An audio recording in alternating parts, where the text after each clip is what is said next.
Ladies and gentlemen, my name is TotalBiscuit and I am Lord of the Arena. Took a few days off to reflect on how much of the Lord of the Arena I actually am. My conclusion is, I am 100% the Lord of the Arena. Always good to take a little bit of time for some introspection. So, this Paladin deck is not doing amazingly well. It does have certain problems, let's just put it that way. So, we're gonna try and do our best with it and see where we can go, and if we die, we'll play a new deck, such as the way of things. Let's go. The wipe is coming, by the way, those wondering. So everything that we have worked for will disappear. Any real money we've put into it will be converted into the gold equivalent, so every pack that we bought gives us 100 gold, I believe, and every arena ticket is 150, so I expect to have approximately 3 million. We'll see where it goes. That might actually be fairly accurate. Alright, let's see what we start with. Okay, it's against a hunter. We've got a bit of silence in here. We can toss the abomination. We can toss the commander. See what we get there. Not great. Okay. Well, we have a turn 2 response if we need it. Admittedly, the chance of him being able to play something really good on turn 1 can happen. It's a Timberwolf, so... But I'm not going to burn my silence on a Timberwolf. That doesn't sound like a particularly good idea. So, we are going to do nothing right now. I'm going to wait. It's unlikely that he can play a charging beast, because as far as I'm aware, there isn't one aside from the ball. Alright, now that buzzard, that's what we're waiting for. That's what we're going to need to silence. And we will... most likely. We could coin for a 3-play, but is there anything that we can make out of that? Not necessarily. So I'm thinking we just silence the buzzard. Now, it's still going to get buffed by this Timberwolf, which is the annoying thing about this, but one way or the other, he's either going to lose his buzzard to the Iron Beak Owl, or he's going to lose the wolf to the Iron Beak Owl, so that's probably the best play we can currently do here. As you can see here, the silence only gets rid of the card text. It doesn't actually override that buff, because that buff is being constantly generated. That's the way that it works. Now, I could have coined into a Blessing of Wisdom there, but what would have happened is whatever I Blessing of Wisdomed, it would have ended up... Oh, God. He got lucky there with Misha. That's kind of annoying. So I won't be able to kill off the buzzard this turn, so I'm going to take some fairly hefty damage. What options do I have? Well, I could coin Hammer of Wrath. Playing a Raging Worgen is not the best idea right now.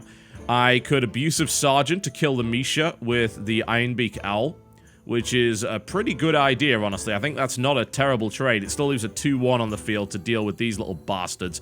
So I think that's the best play we can do right now. So Abusive Sergeant comes out right there. We beat down the Misha. Down goes the Misha. Solid trade, in my opinion. Leaving us with Coin and potential Blessing of Wisdom, or Coin Raging Worgen. If I Coin Raging Worgen, he'll trade the Starving Buzzard for it immediately, so I don't agree with that play right now. So I'm thinking we just Hero Power and then end. So I could still take another 4 damage here, but I do have a card advantage on him. Not a huge one, but I also have creatures on the board that can actually deal with what he's got. So unless he puts up another Taunt or deals with this, then he's not going to be doing too well. Oh, he's going right for me.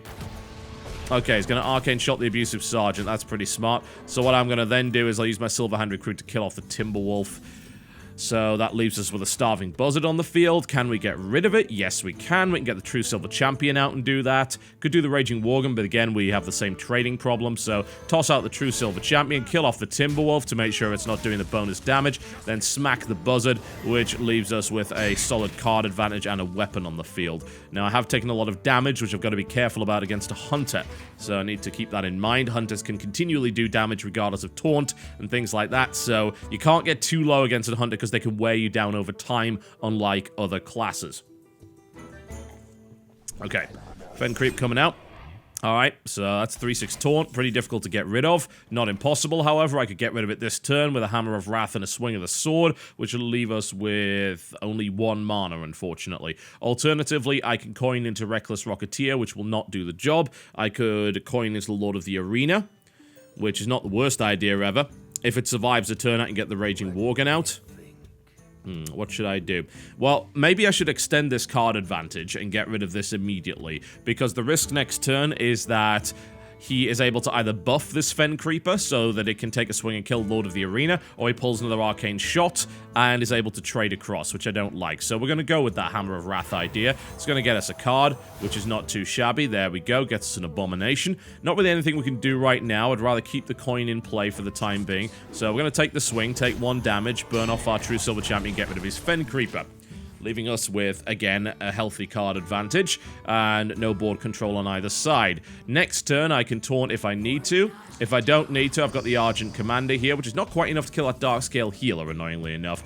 Is there anything we could do there? Well, we could Abomination. Again, not enough to kill the Darkscale Healer, although the actual proc afterwards would. Okay, so what does that leave us with options-wise? Lord of the Arena, again, is a possibility. We could Lord of the Arena coin Hand of Protection. That would work pretty well. Would prevent us from taking any more damage. I'd rather not charge out my Reckless Rocketeer just to cancel out that Darkscale Healer. It's, in my opinion, not a great trade.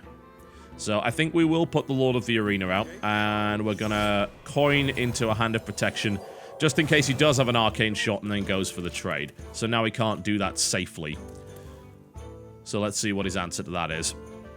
Okay, so that leaves us with other options here. We've got a couple of good 6-cost creatures. We've got this Raging Worgen we can bring out. The Blessing of Wisdom's there as well. Ironbeak Owl comes out with the Silence. That's infuriating. Oh, man.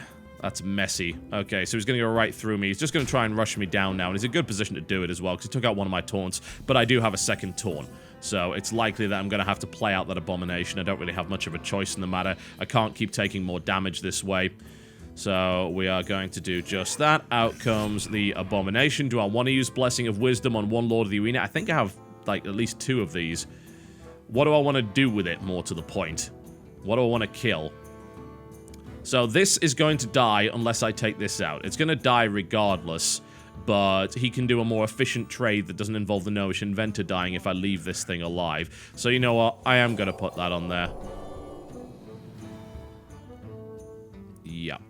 Farewell.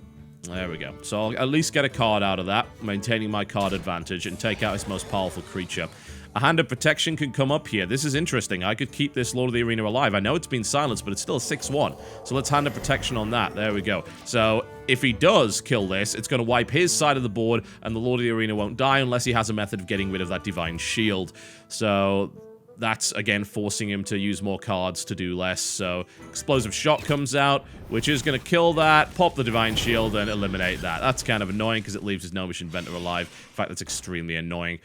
Oh, man. That is the one card he could have used to make that work. That's going to take me down to 8 now. That's really bad. So I have some charged creatures, so I can try and clear stuff off the field. I just pulled an Elven Archer as well, which means that Dragonhawk is instantly dead, which is good news. I will not use the Reckless Rocketeer. I will use the Argent Commander here. So down it goes. There we go. Play the Argent Commander. That then cancels that, giving me board control. And I have the Reckless Rocketeer, Raging Worgen, and Frostwolf Warlord sitting there ready to rock and roll, so I can finally start doing some damage. I've got 4 turns to kill him. If I don't kill him in 4 turns, he's going to kill me with Steady Shot. He gets the Eagle Hornbow out, he's going to kill me even quicker than that. I'm probably dead now.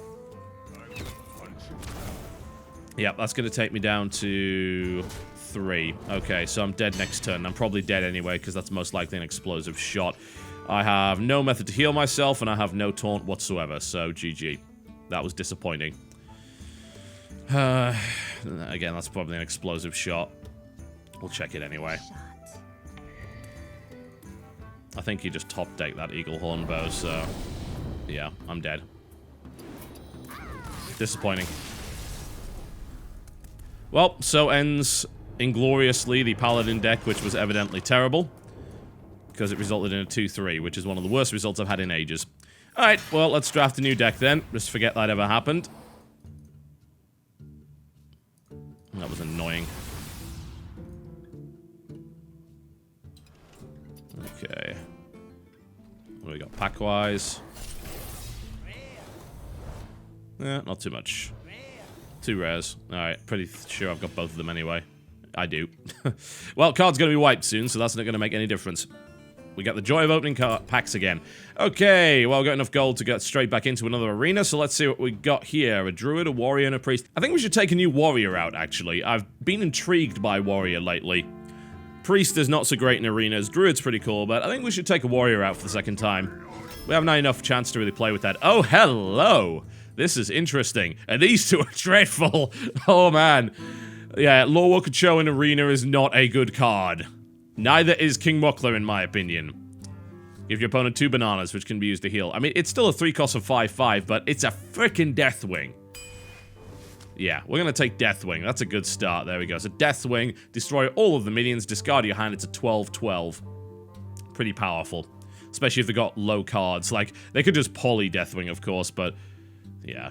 Okay, so, Warrior. Bloodsail Raider. Not a bad card to have in a Warrior deck. Very good card to have in a Warrior deck, in fact. So we're going to grab that. Hopefully we'll get some weapons. Dread Corsair Raise Van Hunter. There's another card that's very good in a Warrior deck. I'd better get some weapons. I really had better get some weapons here.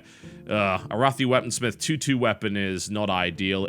I might end up grabbing the Arathi Weaponsmith anyway, because I can trigger both of those cards off it. But it's offering me a Corcoran Elite, which is much, much better.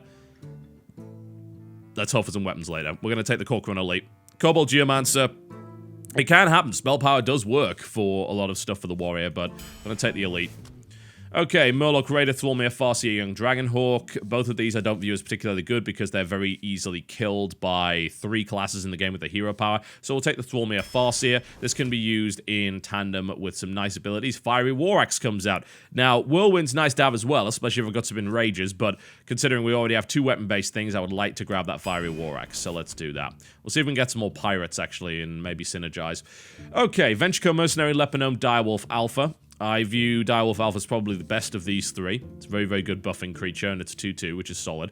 The Venture Mercenary can be very useful in certain scenarios. When you don't have a lot of minions in your hand, it's a good play. Simply because you don't have to worry too much about it. But I think we're going to take that Direwolf Alpha. There we go. Ah, another weapon. Excellent. Arcanite Reaper. Cool. Versus the Shattered Sun Cleric and the Voodoo Doctor. I view both of these as reasonably good. I think the Voodoo Doctor is certainly a hell of a lot better than the Murloc Raider. For obvious reasons, unless you're playing a Murloc deck. That's the thing you got to consider with arenas, is that if you look at, let's say, arena tier lists versus standard tier lists, the Voodoo Doctor is going to fare better in an arena than he will in a standard tier list, because in constructed play, you could have a Murloc deck, yeah? The reason the Murloc Raider is 2/1 with no ability is the same reason why a Bloodfen Raptor is 3/2 with no ability, because it's a minion type that synergizes in some way. So yeah, Murlocs synergize with other Murlocs. Beasts synergize with Hunter decks. So that's why it's the way balanced that way. Arcanite Reaper, though, is definitely a choice here. Shattered Sun Cleric is good. It really, really is, but we're going to take that Reaper. Okay, so we need to be on the lookout for any card that can benefit from my weapons here. I mean, having the Dread Corsair and a Bloodsail Raider is already pretty good, but we'll see where it goes. Okay, speaking of Bloodfen Raptor, there it is. Dalaran Mage and a Wolf Rider. I do like the Wolf Rider. The main problem is that it's just, like, flat out worse than the Corcoran Elite, which is 4 mana and 4/3, so it's not as easily killed, yeah? That's a 3/1. That basically is a card that says pay 3 to do 3 damage.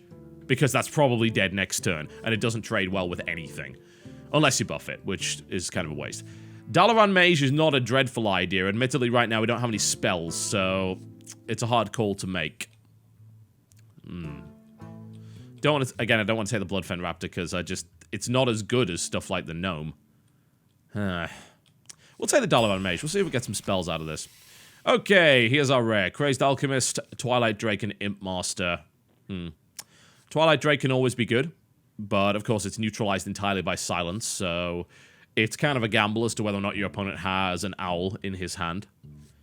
Crazed Alchemist can be situationally pretty good, and then you've got Imp Master, which is going to summon a bunch of horrible, nasty little things. Currently, we don't have a lot of buff potential yet. It's hard to say as to whether or not we will have it. This is a tough one. I think we'll take the Twilight Drake. Again, it's a good Hail Mary play. It either works really, really well or gets neutralized completely.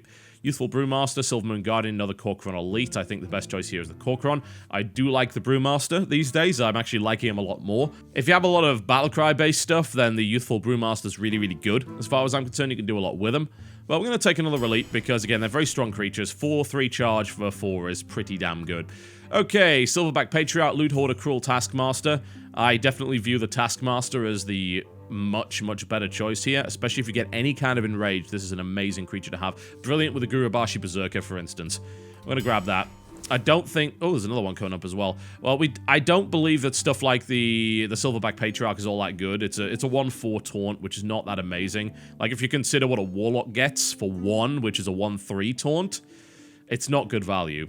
Cruel Taskmaster, I think we'll take another one. I don't like the other 2 creatures in comparison to that. This dies a little bit too easily, as does this, actually. It's far too heavy cost for only 5. You can very easily have that killed off. Okay, another Fiery War Axe. Not bad. We're looking pretty good on the weapons front here. Questing Adventurer is not a bad card, certainly. If you happen to be a draw-based deck, then Questing Adventurer is fantastic, because you can always guarantee you can play a lot of cards, especially low-costers. But I think we will take the War Axe. Okay. Lord of the Arena, Darkscale Healer, and Battle Rage. Battle Rage is one of your only real card draw mechanics within a Warlock and within a Warrior deck. But it can be very situational, because obviously you've got to take damage to make it work. We're also lacking in Taunt, and we've already taken like half all of our creatures, which I am a little concerned about. We only have 1 Taunt. A Lord of the Arena might not be a terrible bet here. So I think we'll grab that. Okay. Frostwolf Warlord, a Raging Worgen, a Silverback Patriarch. We will absolutely take the Worgen. The Worgen's a good pick anyway. With 2 Cruel Taskmasters in the deck, it's even better. So we will absolutely take that. Very, very powerful card. Goldshire Footman, Bloodfen Raptor, Heroic Strike. They're all pretty good. We are lacking removal in this deck. This counts as removal, even though you take hits for it, but of course you can armor up before it. I do like the idea of taking a lower cost Taunt, but we're going to take that Heroic Strike.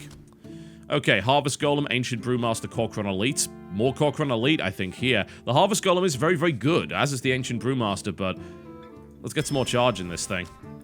Alright, Spellbreaker, Arcanite Reaper, Shield Block. Now, usually I'd be saying, hey, let's get card drawn, let's get Arcanite Reaper, but where is our silence? The answer is we don't have it. Spellbreaker is such a powerful pick, so I'm going to grab that. Okay, Frothing Berserker, very nice. Ravenholt Assassin or Crazed Alchemist. I think we'll take the Berserker on this one. Basically, whenever a minion takes damage, gain +1 attack, synergizes absurdly well with Cruel Taskmaster because it counts for double, right? It's double bonus. You basically you take that up to 4/4 with a Cruel Taskmaster immediately. Actually, it would be a 4/3 because you take 1 damage, but yeah, it's solid. Okay, we're not so good on the 1-costers here. We need to look into that. Cult Master, Oasis Snapjaw, Frostwolf Grunt. I think we're good on the 2-costers right now. We're pretty good. I'm going to take a Cult Master here. We do need draw, and we currently don't have any, so let's grab that. Bloodsail Corsair, Arcane Golem, Abomination. Oh, this is a weird one, isn't it? So we're definitely lacking on the taunt side of things. This would not be too bad, especially if we happen to get, say, a Battle Rage a little bit later on. It could work quite well. Let's grab one of those. Another Bloodsail Raider. Yep, I think we'll be taking that. Considering the number of weapons we've got in this deck, this is a powerful pick. And there's Battle Rage. But it comes along with an Acolyte of Pain. Which do we go for? I think we will take the Battle Rage. There's a lot of potential in that. Acolyte of Pain can be neutralized far easier than a Battle Rage. We are not good on the 1-costs. We need them. We need them, and we're not getting them. Another Dread Corsair. I think probably a good idea here.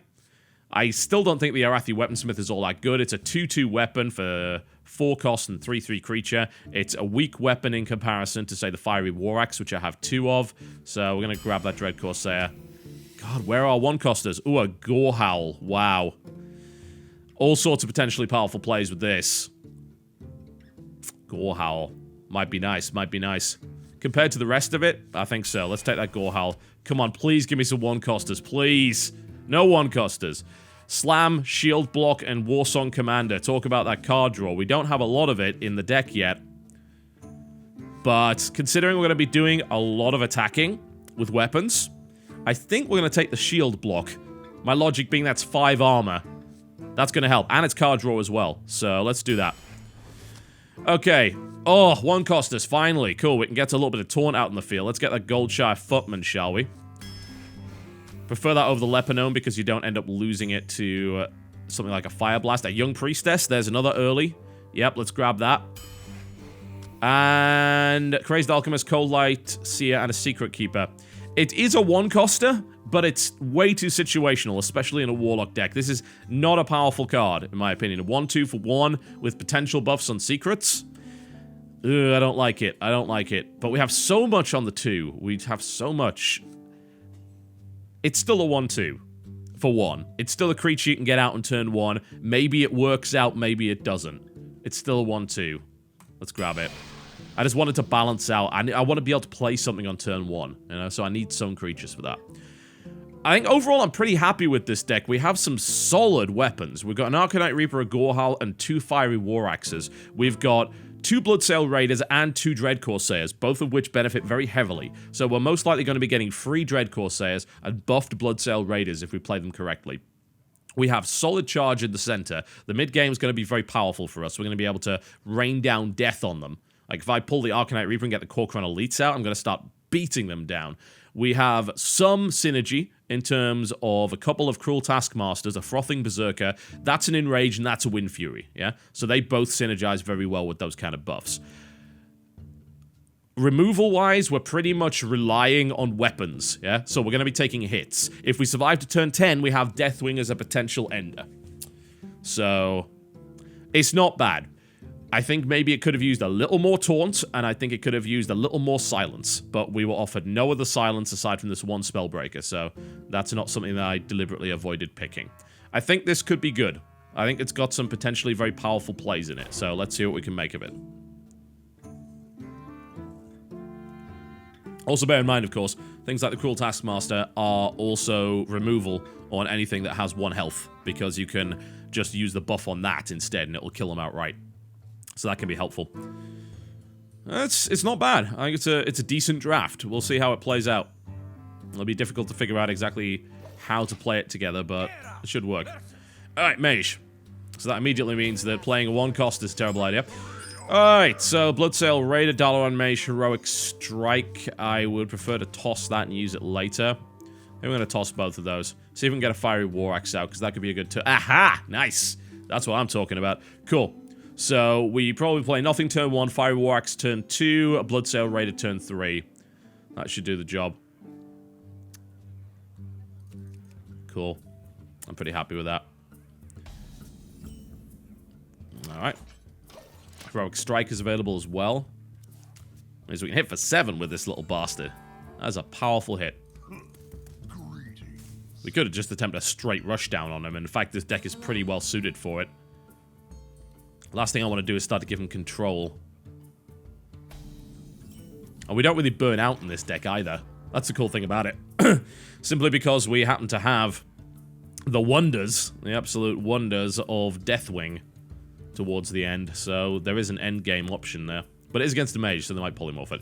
Okay, well, we will Fiery War Axe here. I don't think there's any real question about that. And I'm not going to attack with it.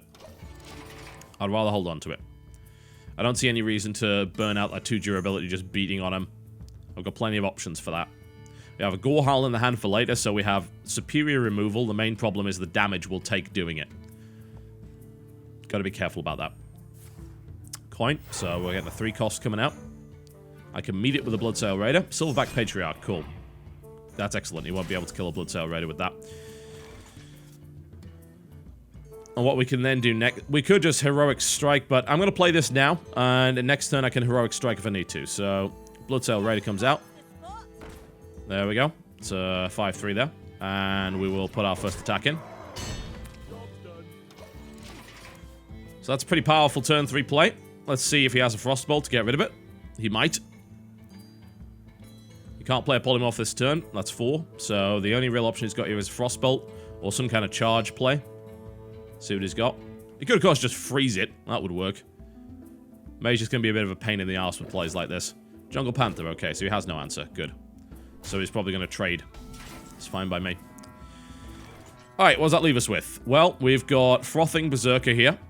That would immediately buff up to 3-4 as a result of this attack. I don't want to silence that. That's a massive waste. We'll probably just take the swing and then go straight for him. This is going to die next turn anyway. I think that's safe to say. There's no way for me to stop this Jungle Panther. I don't have any taunt. So I think we probably do play the Frothing Berserker. And then he's left with this annoying situation where if he wants to trade that for that, he's going to trigger more stacks on the Frothing Berserker. So I think that is the best option I currently have. It was either a Occult Master, which will get me a card maximum, and then he immediately assassinates it. Alright. So there we go. I'll happily take the hit there. Remove that weapon, and then go straight through. Oh yeah. I keep forgetting. I was thinking I was going to get 2 stacks there. That's actually wrong. I wasn't going to get 2 stacks because Bloodsail Raider wasn't going to take any damage. But it's the more efficient play regardless. I know it doesn't get up to 3-4, but why waste the 5 damage on a 1-1, you know? Secret comes out. Okay, gotta be a little bit careful about that. Alright, so what's he gonna trade his Jungle Panther for? Yeah, that would be the most sensible thing. That buffs the Frothing Berserker up to 4-4. Great. Alright, we have a charge option here. We have to beware of Mirror Entity. We have to beware of a lot of things right now. Frankly. I'm not gonna silence that, that's wasteful. I think we probably just go for that and hope... Oh, it's a Mirror Entity. Shah! Of all the things it could have been. Well, that's annoying. He's just got himself a 4-3. I might have to cancel him out. It makes more sense, because that's going to get my Berserker up to a 6-4. So, I don't really have a choice in the matter other than to cancel it out. There we go. That's now a 6-4, and I go... I'll just... kill that immediately before he gets a chance to buff it. But I'm wasting 6 damage. Yeah, I'm wasting 6 damage. What am I doing? Don't do that. He's probably got a Fireball. But I don't want to waste the 6 damage killing a 2-1 Leper Gnome. The only thing is that would have taken it up to an 8-3, but that would have been a 3 as well. So the chance of having removal on turn 5 for something with 3 health... Well, 2 health, in fact. Very high. Very high. Give me a quest. Questing Adventurer. Okay. Does he really not have a way of dealing with this? That's surprising. He can take it down to 1. That's a 9-1 now. That was a mistake, in my opinion. I think he played that really poorly. He just gave me a free 9 damage hit on him. Okay, so we can Spell Break here. We could immediately Heroic Strike. I think we can go straight beatdown mode, actually. Because we have Gorehowl next turn, which usually you wouldn't use against... a hero, but in this case, let's do the maths. So if I give Heroic Strike to my hero right now, it's going to hit him for 4. Right, so 10. Yeah, I can kill him next turn if he screws this up, and he's not going to expect that. That's assuming this guy, well, this guy will die. I mean, there's no question about that. But yeah. Yeah, we could totally win this right now. Okay. So we do that. I'm going to silence his Questing Adventurer so that it can't snowball out of control. And there's a big hit. And he is dead next turn unless he puts up a taunt. Or unless he ice barriers or ice blocks. Or heals himself, of course. Because Gorehowl can be played. Okay, so he's going to use that to eliminate that. Yep, that makes sense. But that's not a taunt creature, so he's actually dead. GG. Sorry, bro. Usually you wouldn't use Gorehowl for this, but in this case, I absolutely will. Smack. That went pretty damn well, if I do say so myself. That Frothing Berserker just went... Okay. Uh-huh. No! You... No, you... bastards! Why would you do that? Oh...